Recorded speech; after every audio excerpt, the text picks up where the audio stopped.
अथ श्री जगन मंगल राधा कवच। ब्रह्म वैवर्त पुराण में वर्णित श्री जगन मंगल राधा कवच तथा उसकी महिमा का वर्णन। श्री पार्वती बोली, श्री राधा की पूजा का विधान और स्तोत्र अत्यंत अद्भुत हैं। उसे मैंने सुन लिया, अब राधा कवच का वर्णन कीजिए। आपकी कृपा से उसे भी सुनूंगी। श्री महेश्वर ने कहा, दुर्गे सुनो, मैं परम अद्भुत राधा कवच का वर्णन आरंभ करता हूँ। पूर्व काल में साक्षात परमात्मा श्री कृष्ण ने गोलोक में इस अति गोपनीय परम तत्व रूप तथा सर्व मंत्र समूहमय कवच का मुझसे वर्णन किया था। यह वही कवच है जिसे धारण करके पाठ करने से ब्रह्मा ने वेद माता सावित्री को पत्नी रूप में प्राप्त किया। सुरेश्वरी, तुम सर्वलोक जननी हो। मुझे तुम्हारा स्वामी होने का जो सौभाग्य प्राप्त हुआ है वह इस कवच को धारण करने का ही प्रभाव है। इसी को धारण करके भगवान नारायण ने महालक्ष्मी को प्राप्त किया। इसी को धारण करने से प्रकृति से परवर्ती निर्गुण परमात्मा श्री कृष्ण पूर्व काल में सृष्टि रचना करने की शक्ति से संपन्न हुए। जगत पालक विष्णु ने इसी को धारण करके सिंधु कन्या को प्राप्त किया। इसी कवच के प्रभाव से शेषनाग समस्त ब्रह्मांड को अपने मस्तक पर सरसों के दाने की भांति धारण करते हैं। इसी का आश्रय ले महाविराट प्रत्येक रोमकूप में असंख्य ब्रह्मांडों को धारण करते हैं और सबके आधार बने हैं। इसी कवच का धारण और पाठ करने से धर्म सबके साक्षी और कुबेर धनाध्यक्ष हुए हैं। इसके पाठ और धारण का ही यह प्रभाव है कि इंद्र देवताओं के स्वामी तथा मनु नरेशों के भी सम्राट हुए हैं। इसके पाठ और धारण से ही श्रीमान चंद्रदेव राजसु यज्ञ करने में सफल हुए और सूर्यदेव तीनों लोकों के ईश्वर पद पर प्रतिष्ठित हो सके। इसका मन के द्वारा धारण और वाणी द्वारा पाठ करने से अग्निदेव जगत को पवित्र करते हैं तथा पवन देव मंद गति से प्रवाहित हो तीनों भुवनों को पावन बनाते हैं। इस कवच को ही धारण करने का यह प्रभाव है कि मृत्युदेव समस्त प्राणियों में स्वच्छंद गति से विचरते हैं।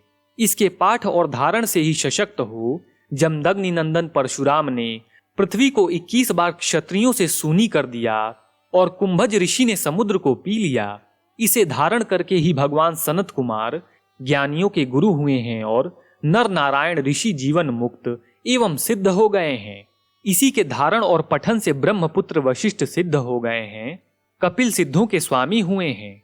इसी के प्रभाव से प्रजापति दक्ष और भृगु मुझसे निर्भय होकर द्वेष करते हैं, कूर्म शेष को भी धारण करते हैं। वायुदेव सबके आधार हुए हैं और वरुण सबको पवित्र करने वाले हो सके हैं। शिवे, इसी के प्रभाव से ईशान दिक्पाल और यम शासक हुए हैं। इसी का आश्रय लेने से काल एवं कालाग्नि रुद्र तीनों लोकों का संहार करने में समर्थ हो सके हैं। इसी को धारण करके गौतम सिद्ध हुए हैं, कश्यप प्रजापति के पद पर प्रतिष्ठित हो सके और मुनिवर दुर्वासा ने अपनी पत्नी का वियोग होने पर पूर्व काल में देवी की कला स्वरूपा वसुदेव कुमारी एकानंशा को प्राप्त किया। पूर्व काल में श्री रामचंद्र जी ने रावण द्वारा हरी हुई सीता को इसी कवच के प्रताप से प्राप्त किया। राजा नल ने इसी के पाठ से सती दमयंती को पाया। महावीर शंखचूर्ण इसी के प्रभाव से दैत्यों का स्वामी हुआ। दुर्गे, इसी का आश्रय लेने से वृषभ नंदिकेश्वर मुझको वहन करते हैं और गरुड़ श्रीहरि के वाहन हो सके हैं। पूर्व काल के सिद्धों और मुनियों ने इसी के प्रभाव से सिद्धि प्राप्त की। इसी को धारण करके महालक्ष्मी संपूर्ण संपदाओं को देने में समर्थ हुई। सरस्वती को सत्पुरुषों में श्रेष्ठ स्थान प्राप्त हुआ तथा काम पत्नी रति क्रीड़ा में कुशल हो सकी। वेद माता सावित्री ने इस कवच के प्रभाव से ही सिद्धि प्राप्त की। सिंधु कन्या इसी के बल से मर्त्य लक्ष्मी और विष्णु की पत्नी हुई। इसी को धारण करके तुलसी पवित्र और गंगा भुवन पावनी हुई। इसका आश्रय लेकर ही वसुंधरा सबकी आधार भूमि तथा संपूर्ण शस्यों से संपन्न हुई। इसको धारण करने से मनसा देवी विश्व पूजित सिद्धा हुई और देव माता अदिति ने भगवान विष्णु को पुत्र रूप में प्राप्त किया।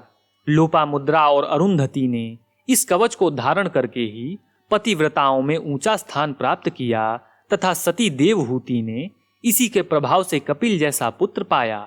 शत्रुपा ने जो प्रियव्रत और उतानपाद जैसे पुत्र प्राप्त किए तथा तुम्हारी माता मेना ने भी जो तुम जैसी देवी गिरिजा को पुत्री के रूप में पाया, वह इस कवच का ही महात्म्य है।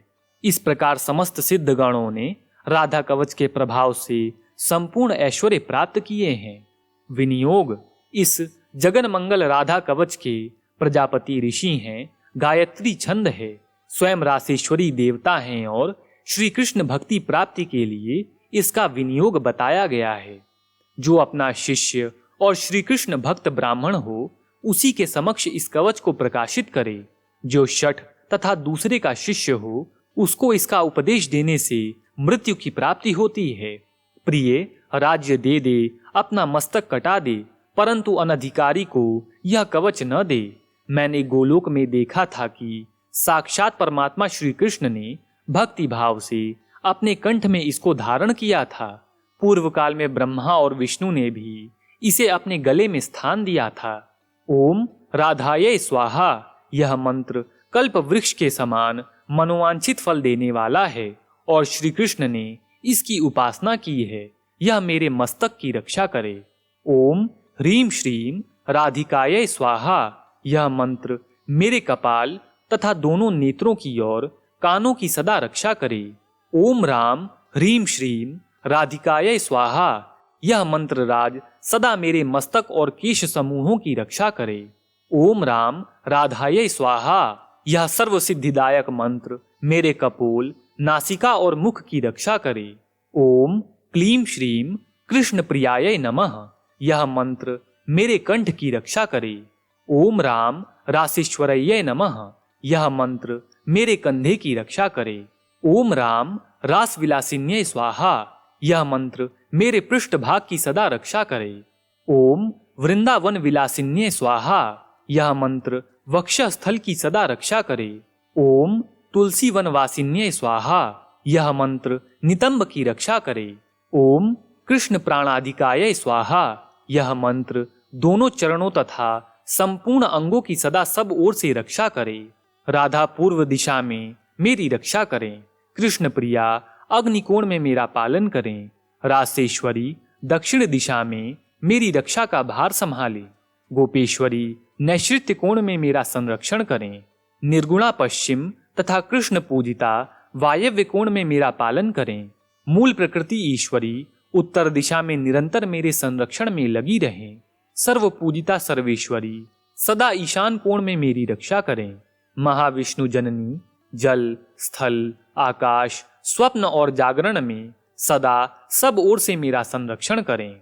दुर्गे, यह परम उत्तम श्री जगन मंगल कवच मैंने तुमसे कहा है, यह गूढ़ से भी परम गूढ़तर तत्व है। इसका उपदेश हर एक को नहीं देना चाहिए। मैंने तुम्हारे स्नेहवश इसका वर्णन किया है। किसी अनाधिकारी के सामने इसका प्रवचन नहीं करना चाहिए।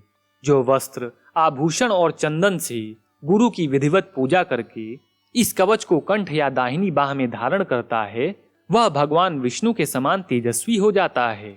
100 लाख जप करने पर यह कवच सिद्ध हो जाता है। यदि किसी को यह कवच सिद्ध हो जाए तो वह आग से जलता नहीं है। दुर्गे, पूर्व काल में इस कवच को धारण करने से ही राजा दुर्योधन ने जल और अग्नि का स्तंभन करने में निश्चित रूप से दक्षता प्राप्त की थी। मैंने पहले पुष्कर तीर्थ में सूर्य ग्रहण के अवसर पर सनत कुमार को इस कवच का उपदेश दिया था। सनत कुमार ने मेरु पर्वत पर सांदीपनी को यह कवच प्रदान किया।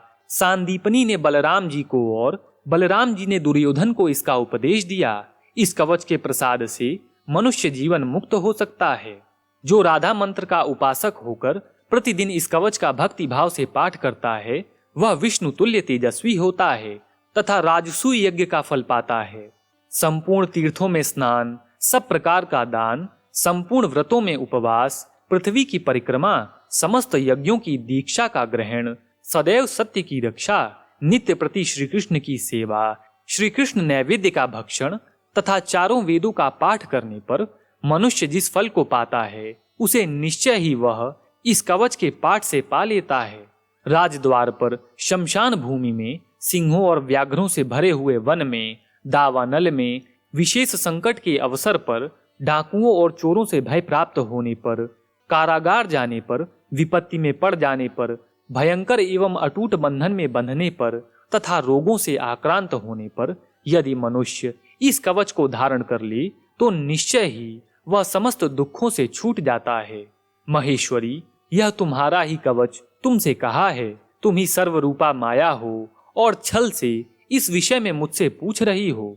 श्री नारायण कहते हैं, नारद इस प्रकार राधिका की कथा कहकर बारंबार माधव का स्मरण करके भगवान शंकर के संपूर्ण अंगों में रोमांच हो आया।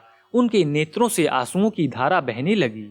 श्री कृष्ण के समान कोई देवता नहीं है, गंगा जैसी दूसरी नदी नहीं है, पुष्कर के समान कोई तीर्थ नहीं है, तथा ब्राह्मण से बढ़कर कोई वर्ण नहीं है। नारद जैसे परमाणु से बढ़कर सूक्ष्म, महाविष्णु महाविराट से बढ़कर महान तथा आकाश से अधिक विस्तृत दूसरी कोई वस्तु नहीं है, उसी प्रकार वैष्णव से बढ़कर ज्ञानी तथा भगवान शंकर से बढ़कर कोई योगींद्र नहीं है। देवर्षि उन्होंने ही काम, क्रोध, लोभ और मोह पर विजय पाई है। भगवान शिव सोते जागते हर समय श्री कृष्ण के ध्यान में तत्पर रहते हैं। जैसे कृष्ण हैं वैसे शिव हैं। श्री कृष्ण और शिव में कोई भेद नहीं है। वत्स जैसे वैष्णवों में शंभु तथा देवताओं में माधव श्रेष्ठ हैं, उसी प्रकार कवचों में यह जगन मंगल राधा कवच सर्वोत्तम है। इस प्रकार ब्रह्म वैवर्त पुराण में वर्णित सर्वसिद्धिदायक श्री जगन मंगल राधा कवच संपूर्ण हुआ। प्रेम से बोलिए जय राधे राधे। प्रिय श्रोताओं, यह प्रस्तुति आपको अच्छी लगी तो अथ मंत्र चैनल को लाइक, शेयर एंड सब्सक्राइब करना ना भूलें तथा और नई वीडियोस के लिए बेल आइकन को प्रेस करें।